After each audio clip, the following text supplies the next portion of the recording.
वफ़ाक़ पारां बजट पेश कई वई आहे पर मीरपुखा जे अवाम बजट खे रद्द करे छॾियो।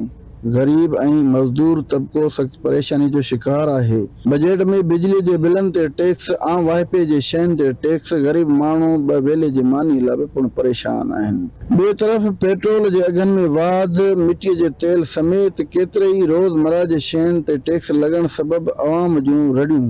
मीरपुखा जे आबादगारनि, कारोबारी ऐं मज़दूर वफ़ाक़ी बजट खे अवाम दुश्मन बजट करार ॾींदे धरती टीवी न्यूज़ सां ॻाल्हाईंदे ॿुधायो त टैक्स वगैरह के ऊपर भी कितना बजट उन्होंने बढ़ा दिया, हर चीज़ पे टैक्स बढ़ा दिया, हर चीज़ पे बड़े से बजट कर दिया, अपना सारा उन्होंने अपना शो करा दिया सारा, गरीब आदमी परेशान हो रहा है।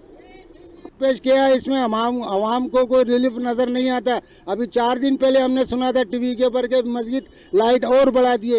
ये तो हमारे को मस्जिद टेंशन है। यकीन करो हम रात को 4-4 बजे सोते हैं, रात को नींद नहीं आती। सुबह का फिक्र होता है कि सुबह हमको क्या करना है। हम मेहनत मजदूरी करने वाले मस्जिद कर्जे में डूबे जा रहे हैं। अब हम खुदकशी करें या चोरी करें या डकैती मारें। वफ़ाक़ पेश कई आहे, असां मज़दूरनि जे लाइ त कुझु बि कोन्हे।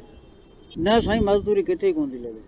हिकिड़े ॾींहुं लॻे थी त 10 ॾींहं वेठा आहियूं। वफ़ाक़ी हुकूमत पारां जेका बजट पेश कई वई आहे पर उहा ग़रीबनि खे रिलीफ न ॾेई सघी आहे। ग़रीबनि जूं जेको रड़ियूं आहिनि, ऐं ॿिए तरफ़ तव्हांखे ॿुधाईंदा हलूं त ग़रीब उहो ॿुधाइनि पिया त जेको आहे त बजट त पेश कई वई आहे पर असां ग़रीबनि लाइ को बि रिलीफ न आहे ऐं हर शइ ते टैक्स हुजण सबबि असां जेको महांगाई सबबि सख़्तु परेशानी जो पिणु शिकार आहियूं। कैमरामैन यासिर बलोच सां फज़ल शेर, धरती टीवी न्यूज़, मीरपुर।